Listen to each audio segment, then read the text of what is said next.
All right, should we kick things off? Let's Jonathan, do it. have you got the helm?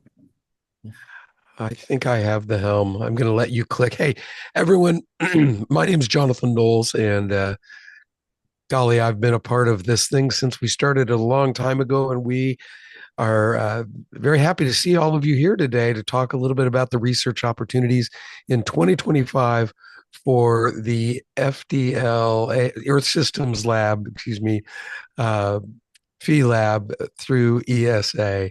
Uh, as you may know, Phi Lab is part of ESA. We've been doing work with ESA's Phi Lab for some time now. We've been doing work in a lot of domains for some time now, 10 years now.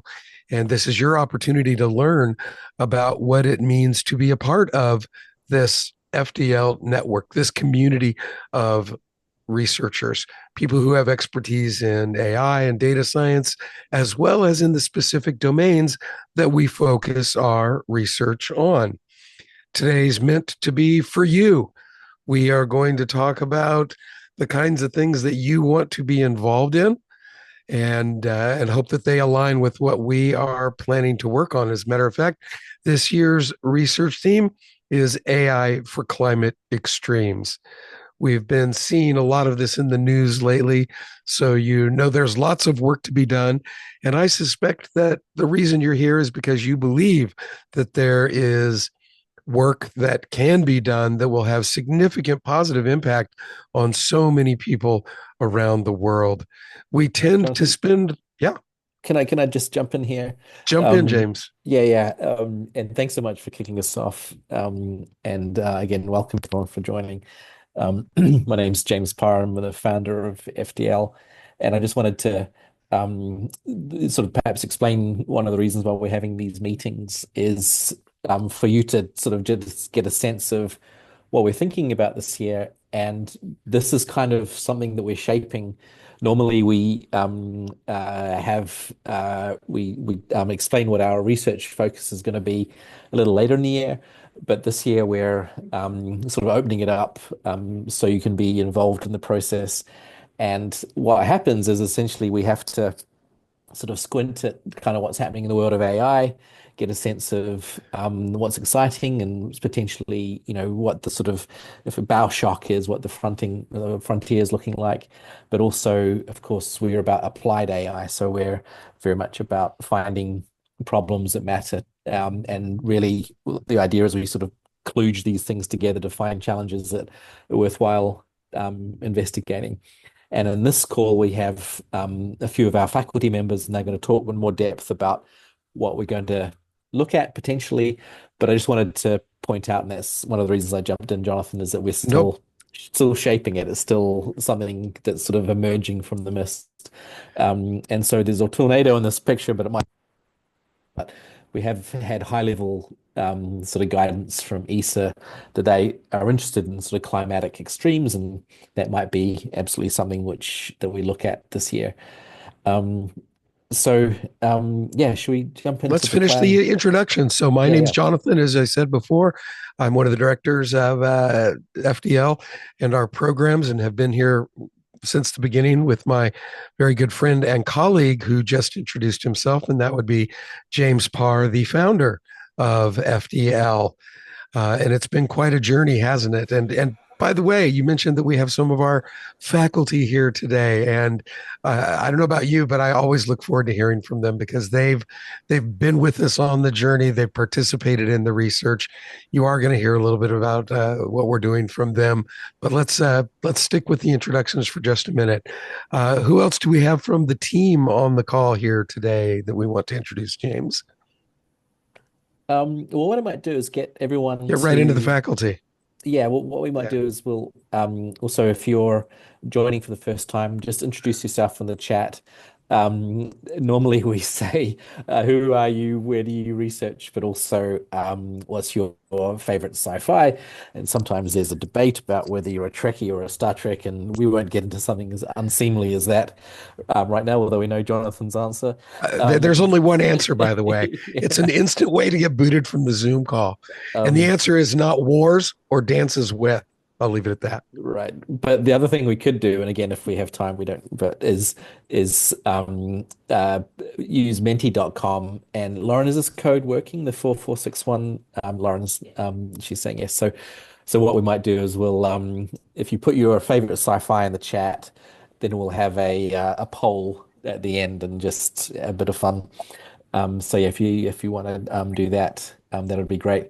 But since we're in introductions, I want to introduce our faculty representatives, and so we have Josh and Anna, and they're sort of helping shape the challenges, and as I said, very broad definition at this moment, but perhaps invite you two to sort of start thinking about the things which are intriguing for you this year.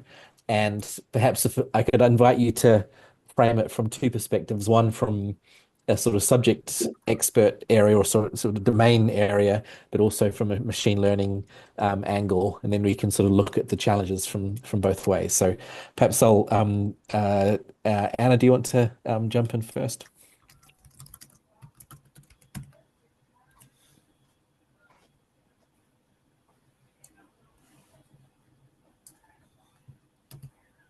Well, perhaps we've wrong-footed Anna. Anna, Yeah, yep, we're not hearing you, Anna.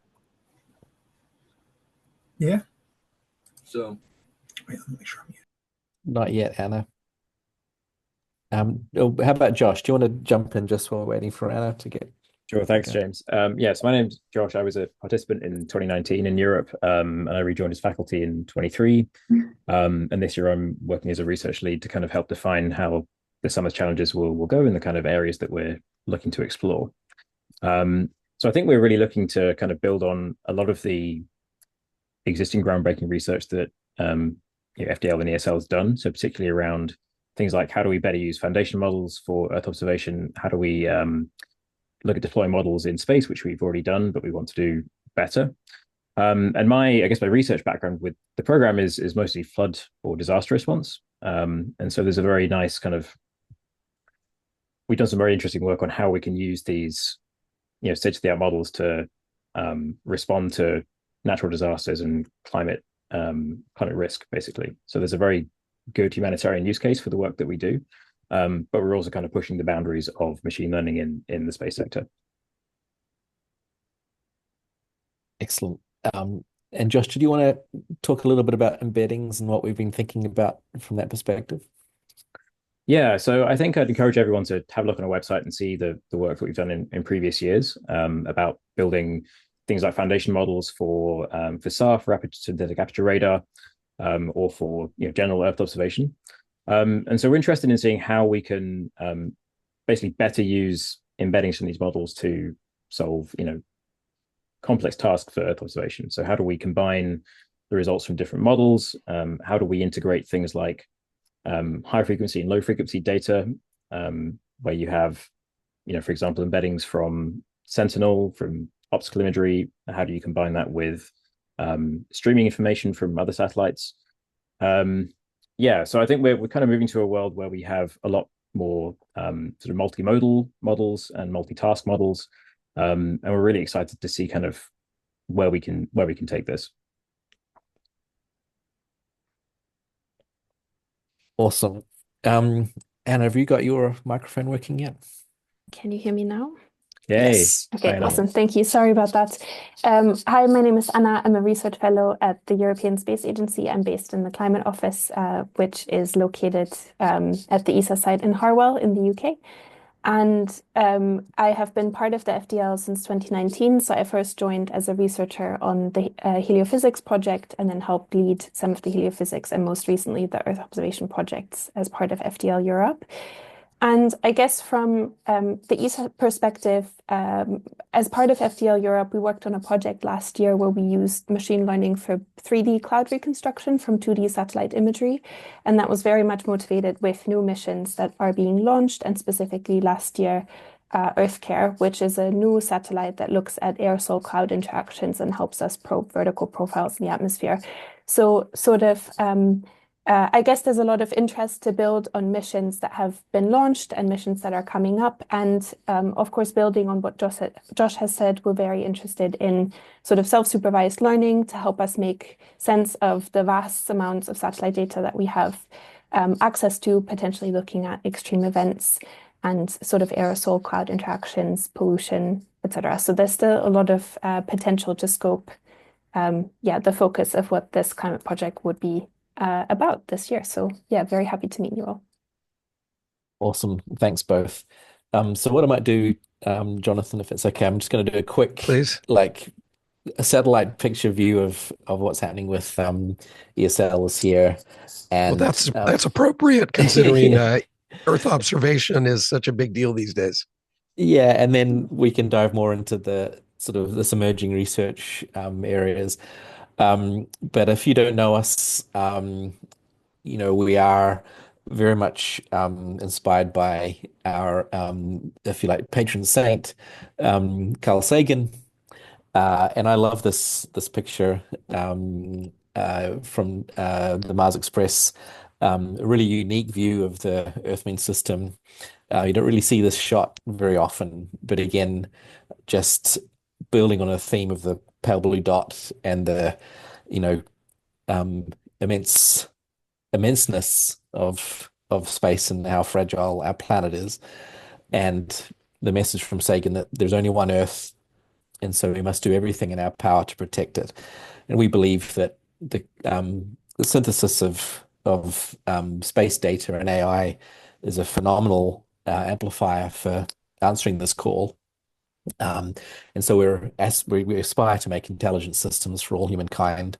All our work is open source, and we want to build on the great work of others and move things forward. And that's essentially by joining us, you're joining a community of people who believe that this is how we should be using our time and our efforts. And we're fortunate to be supported by ESA, as I mentioned, but also Google, NVIDIA, Pasteur, Scan Computers. We have a really great partnership network. They believe in this too, which is amazing, and really sort of try and do the best we can to every year sort of push state of the art. Community is at our core. You're joining a growing community. There are about 800 scientists in the FDL network, and approximately half of them are data scientists, and the other half are subject matter experts. There's a really great resource of specialists now, which really allows us to sort of be ambitious. And every year we try and push the envelope. And our work is shared at Europe's and AGU and other places. FTL is actually a year-long annual thing. We focus on the summer because that's the best time to bring researchers together. But we start designing the challenges, or perhaps divining is the right word, around now, and then we go into recruiting the teams around Easter, and then we do data prep. We crunch that all together and make the pipelines over the summer, and then we refine and build out and write the papers in the fall, and then we present everything in December at AGU in Europe, as I said, and that's really the cycle that we've repeated for the last 10 years. So how it works is we build teams together. The whole idea is co-opetition. This isn't to kind of put your headphones on and compete with the other teams. We want to create a community where everyone's helping each other.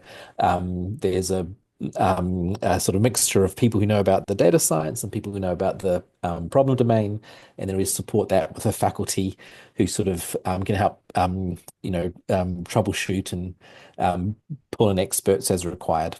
So that's essentially how FTL works its magic. I talked about the timeline before. I might skip the slide. Perhaps you can screen grab it if you need to, but essentially gives the main dates. We're now having the information session, and then our applications will close on the 31st of March. And so, Lauren, actually, do you mind just doing a copy of this and putting it in the chat? And then if people want to download it later, they can. So this is sort of what the sprint itself looks like. during the summer break, we have a boot camp in person, which for the Earth System Lab is at ESA in Italy, which is always amazing, not just for the food, but it's a really amazing chance to actually be, at a space center, ESA center, and sort of like get immersed into the problem domain. And then we change gears and we start exploring the concept, go into development, calibration improvement right up, even though in reality people are still working on their code. And then we show it all to the world in a technical showcase in October. But that's essentially the flow of how we get to the results. So I mentioned a little bit about this idea of collaboration, and sometimes we use the phrase co-opetition. Um, there's this really great idea that culture eats strategy for breakfast, and we really believe in this, like the power of culture to do amazing things. Um, um, you know, Amazing work happens when you decide to help each other. So you sort of change modes from being in a competitive space to a collaborative space. Collaboration really works. It's about winning together. And we really, again, spend a lot of time sort of building cultures that can drive excellence. That's probably a good way of phrasing it. So these are our 6 Cs, and if you join us, you'll hear more about this. And we have a collaboration coach, a wonderful coach called Belina, and throughout the boot camp, we sort of explore these ideas. And again, it's a little bit like, okay, wait a second, what am I being made to do? But the truth is, sort of learning how to work in a team will set you up for your career. Like great work, cutting edge work requires is a team sport, and these are the tools, if you like, to set teams up for success. Um, so perhaps as evidence of that, FDL's been phenomenally productive in terms of pushing state of the art over the last 10 years. And it's fair to say that we've had about 50 applied AI firsts. So we've beaten a lot of people to things in the past. Certainly the first AI that's flown on spacecraft, the first surrogate models, some of the first users of generative AI, even before the current revolution. So by joining us, you are really getting a chance to work on state-of-the-art machine learning.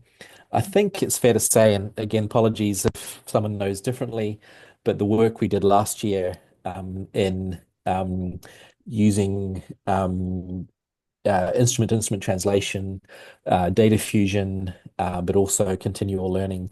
These are all things which are right as fresh as they can get, and so hence again, if you're a machine learning researcher, you'll get a chance to work on some really cutting edge methodologies.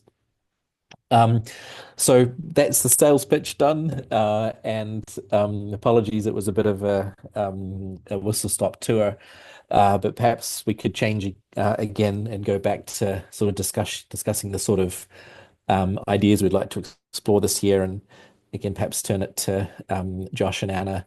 And we have these questions. I'm not sure who wrote these questions, but perhaps we could sort of talk about them, and again, sort of invite anyone who's listening in to start asking questions as well. We certainly don't want this to be just us talking at you. We'd love to hear from you and see what you think as well. That is the magic of community and collaboration, isn't it, James? We want to hear from you as well. We need to hear from you as well. We are better together. And today is your first step in proving that truth. Looking at you for 12 straight minutes. So yeah, it'd be nice to hear from other people.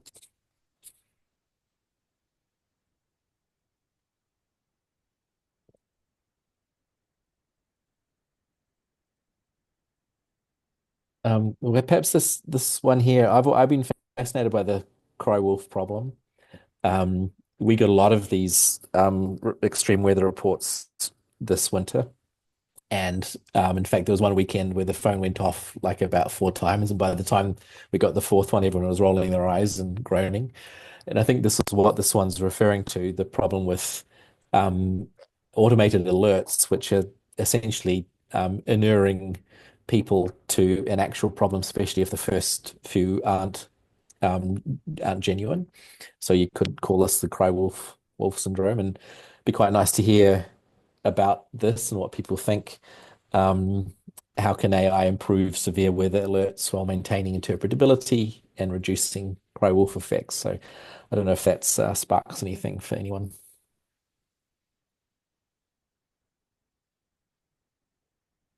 No need to raise your hand. Just jump right in and join us. So that's actually a really good point with the cry wolves and how to determine, because we hear so much about the massive hurricane coming through and 140, 150 mile an hour wind, things like that, but those are restricted to a particular area versus the broader effects where it's different level of devastation across a different area. Could AI improve how we communicate that to people and their specific risks, including like the real risk from just that general probability cone? It's interesting because this Valencia absolute tragedy that happened last year is a perfect example of this. And so it was actually sunny in Valencia on the day of the flash floods. And they did have an alert system. Actually, Spain's got a very sophisticated weather monitoring system, and they were aware that there was a flood potential, but there was no real alert given. And the flash floods absolutely devastated the city. You can see here the force of these floodwaters, shifting these vehicles. This water is going at a huge velocity. And it's sort of fascinating because if you get a flood warning on your phone, do you imagine that's just a few inches? Do you think, okay, what's the worst that can happen? You might get wet carpet. You don't think of this being like a land tsunami, which is essentially what happened. This is water that's going at 7 meters a second. And so this is enough force to carry a vehicle and cause this sort of pile up. And so, going back to this sort of question, how do you say, okay, there's going to be a flood, but actually this water is going to be going so quickly that it's able to move a vehicle. So it's interesting to start thinking about that, and yeah, it's I think there's a lot of kind of learning about this potential, this specific use case, which we could start applying AI to. So on that last point about the interpretability, one thing to consider is that there are different people that have different levels of understanding of meteorology, and so having something that's selectable to the level of understanding that any particular recipient of the warning has would be a valuable feature.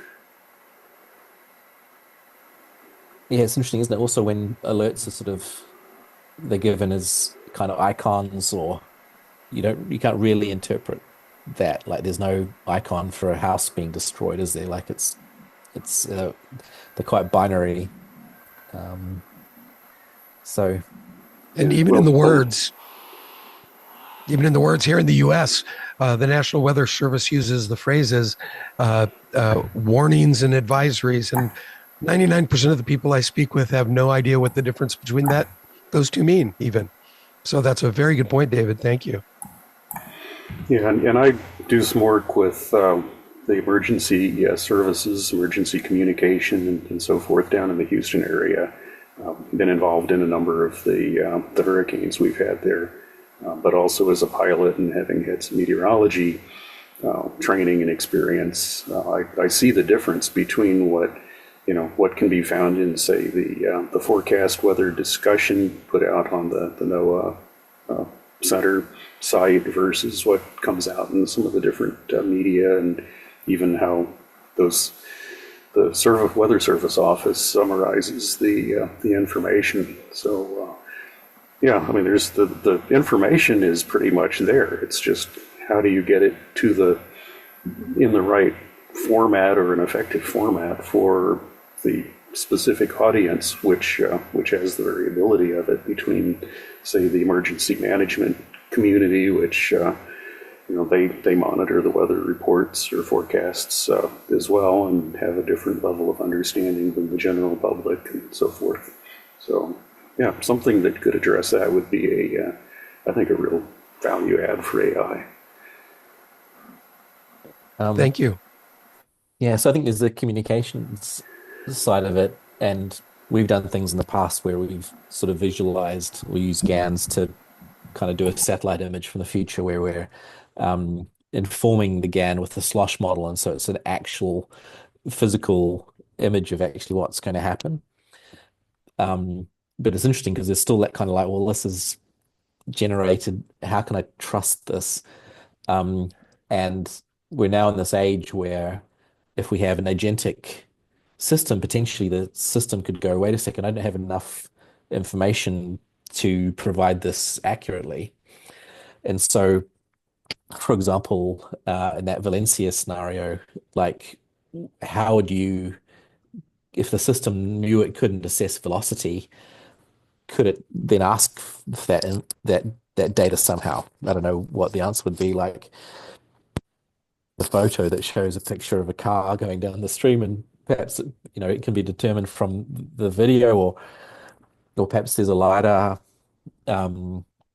drone or a HAP or something. But you can imagine a scenario where that if there's a sort of gap in the knowledge, an agentic system could then request the knowledge to fulfill that understanding. I think even more than that, this might be able, I mean, AI, I think, can transform the way that we communicate this stuff, because a lot of these systems were designed back when it was broadcast on TV, on radio, where you give a single report to a huge area, whereas we don't consume information that way. Everybody has their own individual cell phones, individual computers. We have a very real opportunity to give a personalized weather forecast to each and every consumer, and it doesn't have to tell them about the broad area. It really just needs to tell them their specific forecast. And if we do that, we can communicate, hey, there's a 90% chance that this will be no worse than a typical thunderstorm for you, but there's this 10% chance you're going to have 3 feet of water moving at 60 miles an hour down your street. Boom, here's what you can do about it. I'd like to throw the question actually to Anna, because I've been grappling with this myself. And again, sort of putting a foundation model hat on. Foundation models for earth science aren't real time yet, but could you imagine a scenario where they are? Is that, how would that work? I think it's definitely a very interesting area to consider within this, and I feel weather would be a perfect example to consider this sort of under. I feel right now we're not there yet, but there's efforts to work towards this goal, and so maybe we can add something useful over the summer on future projects. So another area you might look into is communicating the weather in a flight path for aircraft, because that still continues to be a problem with pilots not really having good information as to the forecast and conditions along their route. And the systems designed in the 60s and 70s are still being used, NOTAMs and text format and METARs and so forth. And I know there's been a lot of improvements in alternate sources and so forth, but that may be another area worth looking into, more real-time and flight planning information for the pilots. Yeah, no, I think that extreme turbulence, last year there were quite a few, again, almost severe turbulence examples where, and it's again, we're in this sort of era now where whether it's atmospheric heating or whatever the mechanism is, I'm not sure, but funny enough, it's not dissimilar to what happened with Valencia, was that the air just doesn't move, and so you get this intense rain over the same area for a long period of time. And could you start to predict those sort of air pockets of turbulence and then provide that to air traffic? It feels like a good thing to try and think about. Well, or even better, providing it directly to the pilots, not just to air traffic control. Another example would be icing, like happened with, I think, was at the ATR down in South America. Because, better visuals and better information and probabilities, I think, depending on different models saying different things, and, which model you weight as being more accurate in those conditions or recent conditions. So the I guess basis for having some of the percentages and stuff on the probabilities would be good. Julius, you've got your hand up. Hi, a tiny bit of a pivot, but I just wanted to add a couple of cents around the humanitarian context of some of these questions. One of the things, so until recently, I worked with the U.S. Agency for International Development's Bureau for Humanitarian Assistance. We worked overseas usually in the wake of humanitarian crises, many of which were due to natural disasters.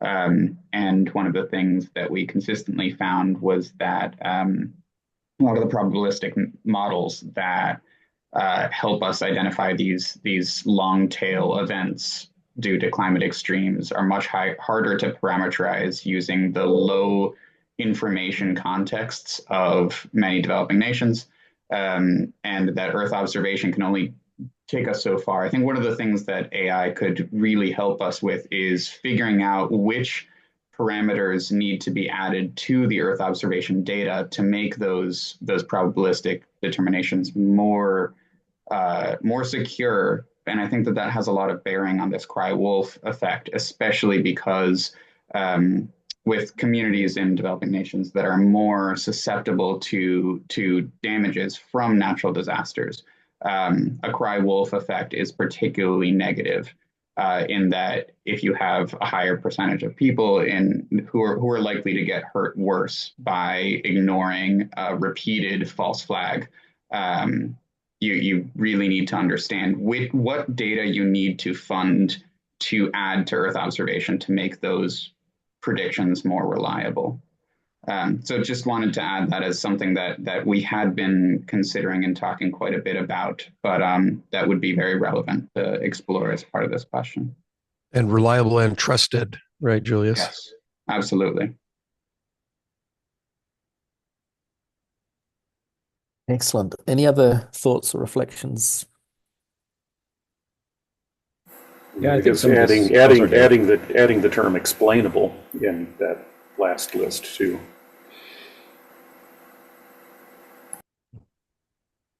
Yeah, I think coming back to this idea of communication, there's a lot of, it kind of feeds into the top right bubble about, how do we do have tools, these LLMs can explain difficult concepts to people with varying levels of, technical knowledge.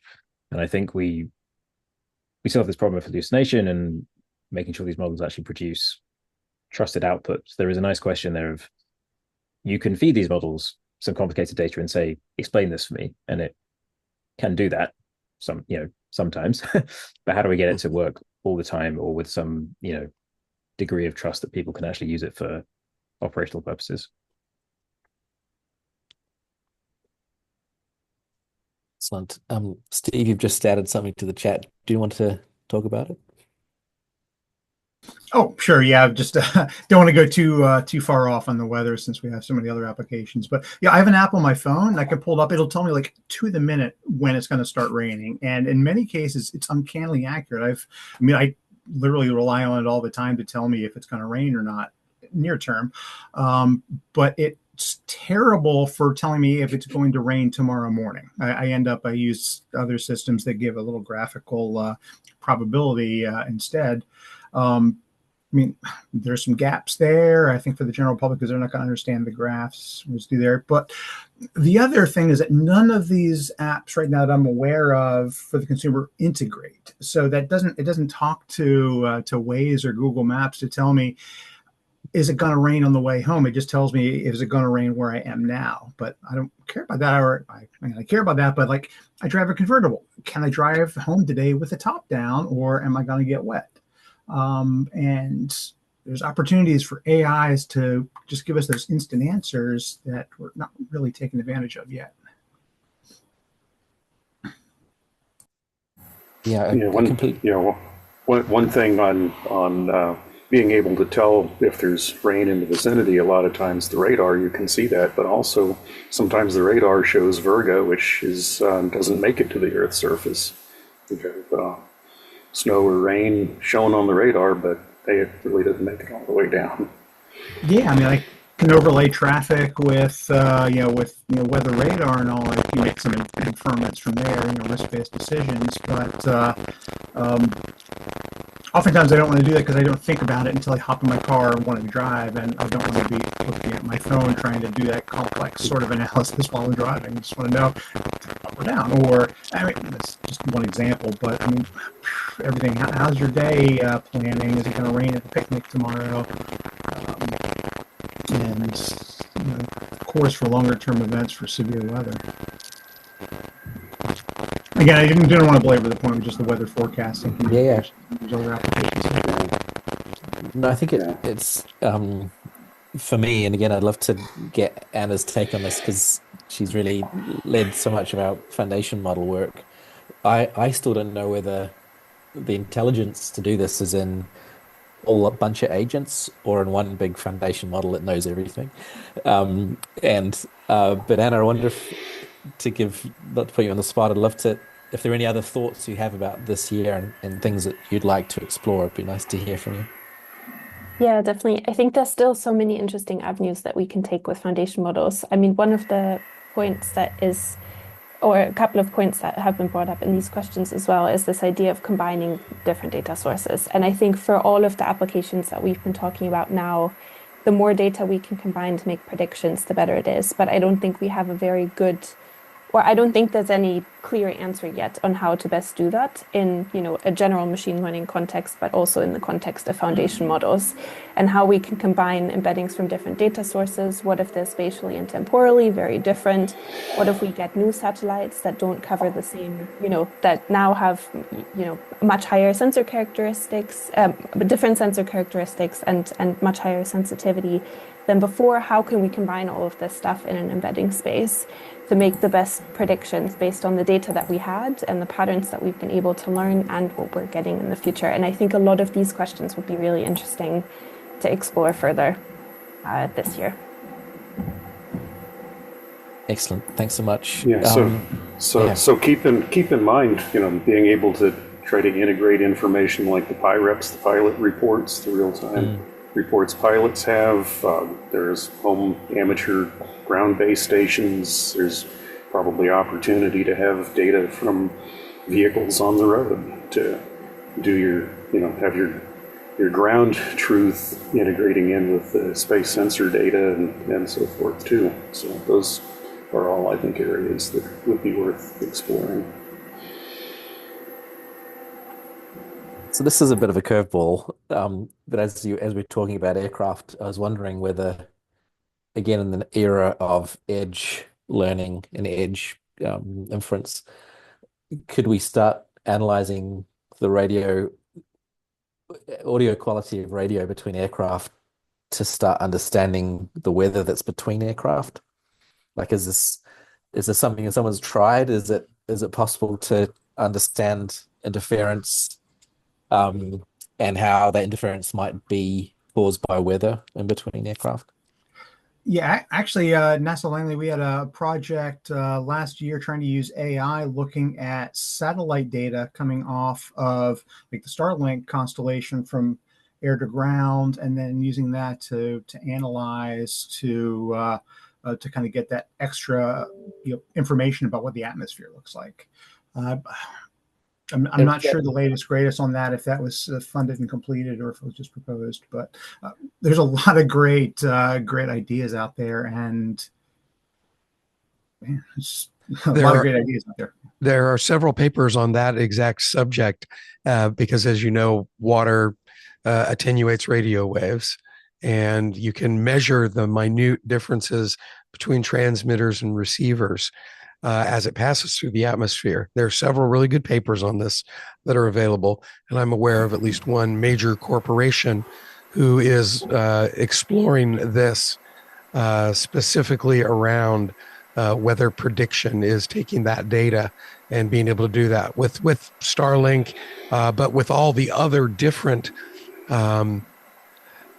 transmission points and receiver points there are terrestrially and between Earth and the ground. Do we have anyone on from Ames? Not sure. Anyone from Ames here? Yeah, because I know Dan Rasky, I was talking with Dan a couple of weeks ago or so about to see what the potential would be for fire, being able to assess fire risk, whether how much fuel load there is, what the dryness conditions are, wind conditions, and we were having a discussion about potential for AI and the fire prediction warning and pre-positioning of fire management assets and so forth. So maybe another topic or aspect of this topic to consider.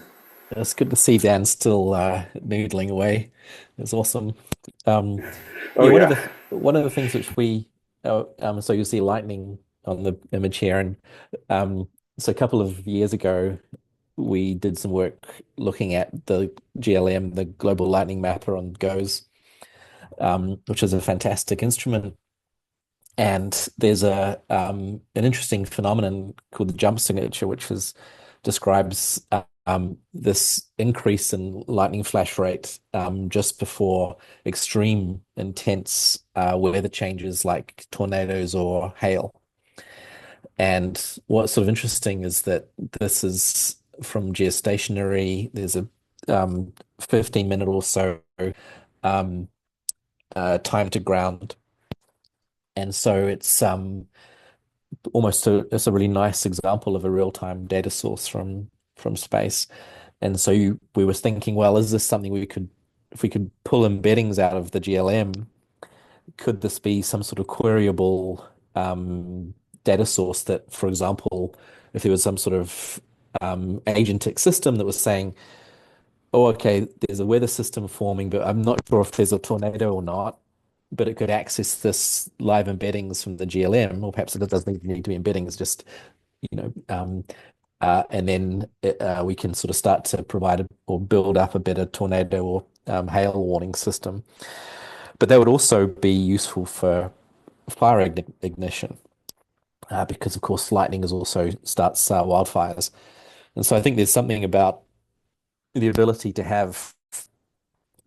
for machine learning to analyze lightning very rapidly that would then have multiple downstream use cases, both in extreme weather prediction but also fire prediction.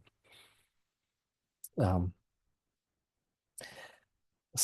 yeah, good point. Should we? Let's give one more reach out to see if there's anybody who hasn't had a chance to share anything today, would like to do so. Now's a great time to jump in, not just on the subjects we've talked about so far, but the other things that you see in the thought bubbles coming up here. Perhaps you're fascinated by or have some knowledge around real-time Earth observation and some of the possibilities, or any of the other things that we talked about. One last call out for anybody else who might want to join the conversation.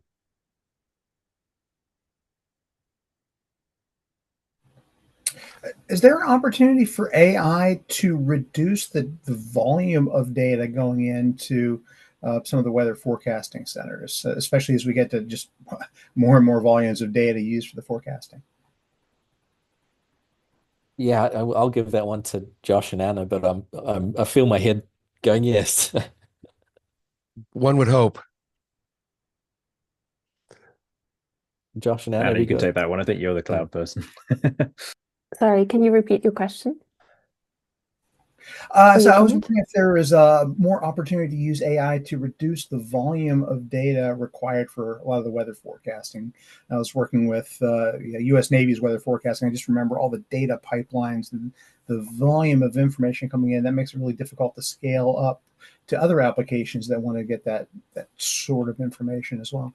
Yeah, I think absolutely. And I think this connects very well with the foundation model conversation that we've been having. So maybe the caveat that I want to say is that I think we're still at the time where we're proving whether these foundation models are really foundational. And this is, the types of conversations that we need to contribute to.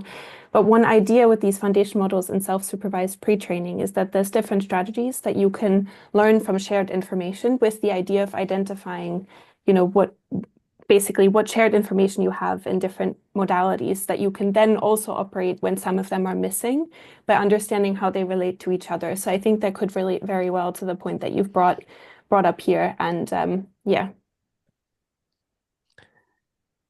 The thing is, James, that these conversations, these research paths that we explore, are the very things that lead to those 50 firsts that you showed on an earlier slide.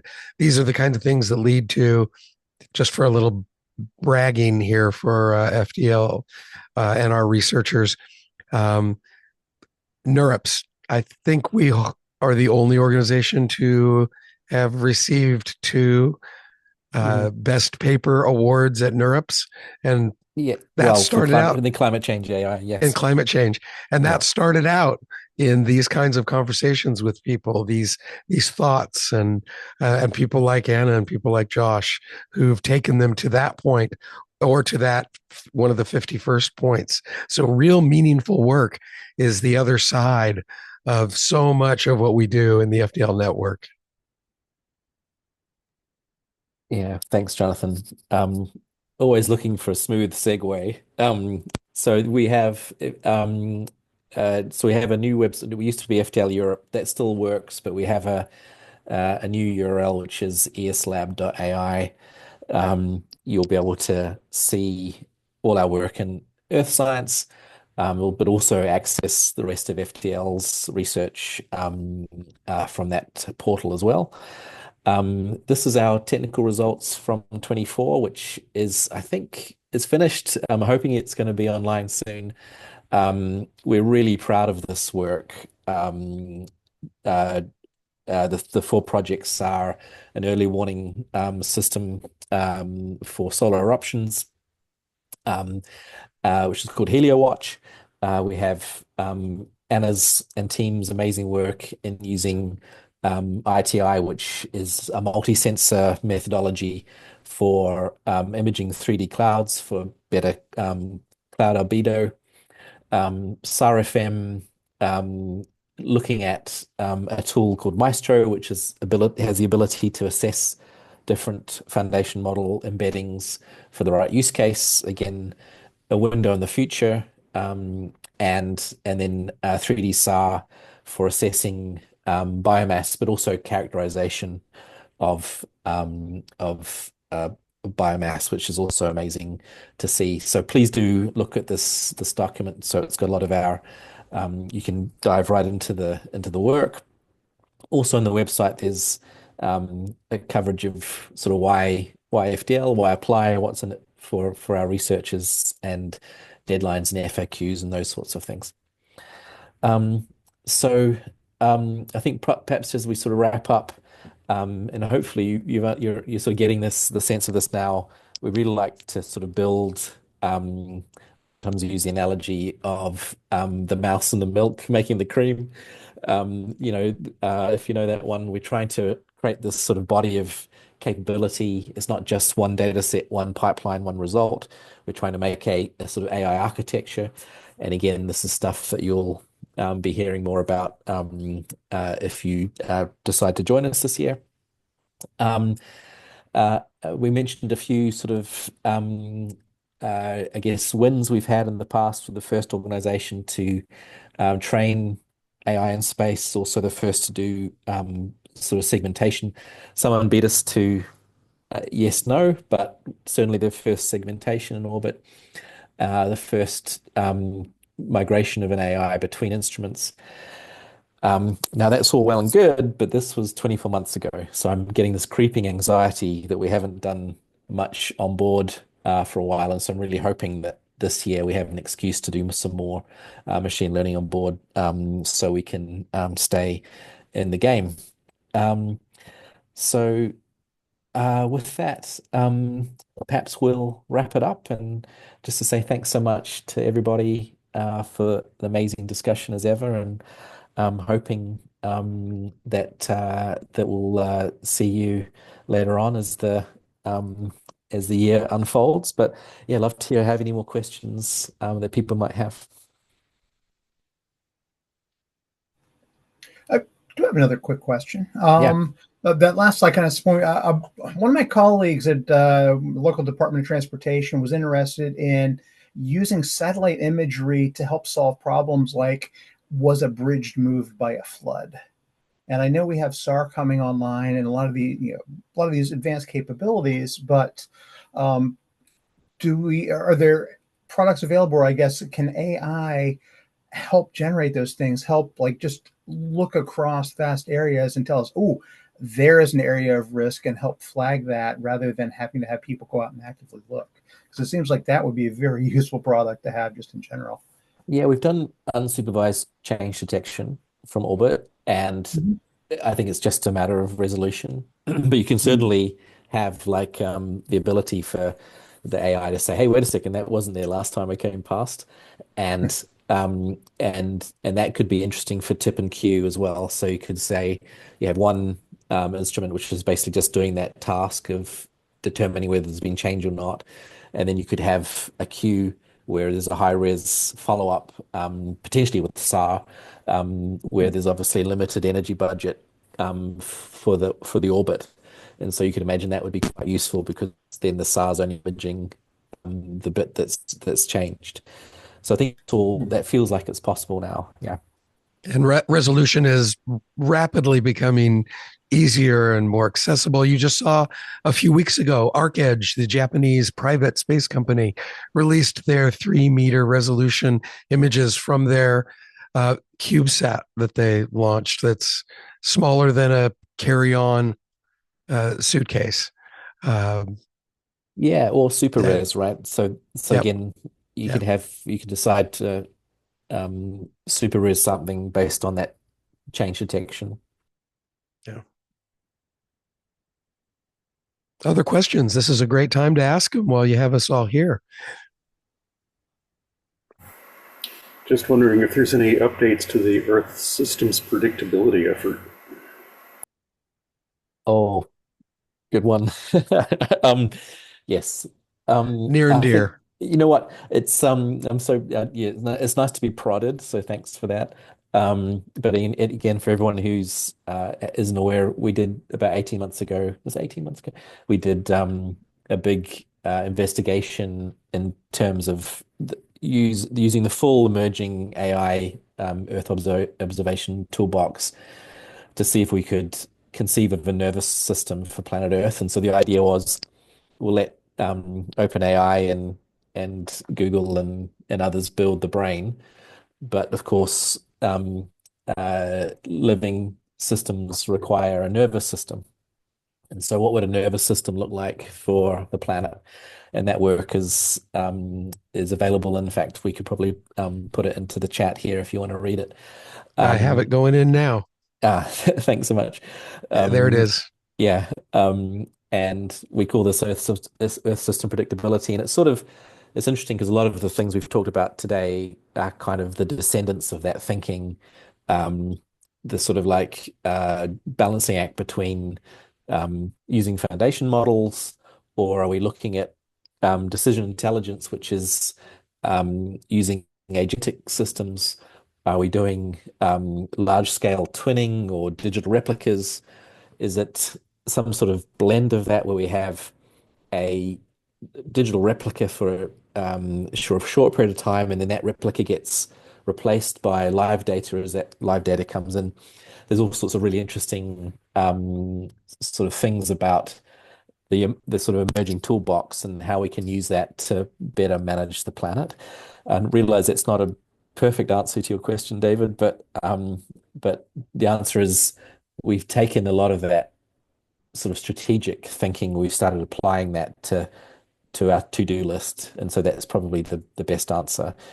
Although we have been thinking a lot about civil resilience, crisis resilience through the lens of Earth system predictability, and I think our aspiration is that um, uh,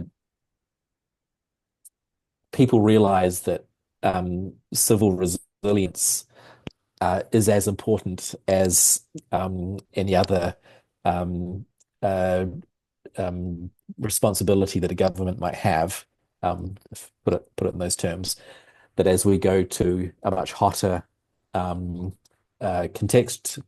environment, that governments are going to have to start investing in civil resilience, and that AI and EO data is perfectly placed to sort of ameliorate that, not just in terms of the short term sort of quick response that we've been talking about in this call, but also the long term planning. Like, can we look at a system, a city, and say, okay, let's plan for 100 different scenarios based on how the environment might change, and let's see if we can start designing our city to be more resilient. And all of these things, AI seems to be potentially a useful toolbox for.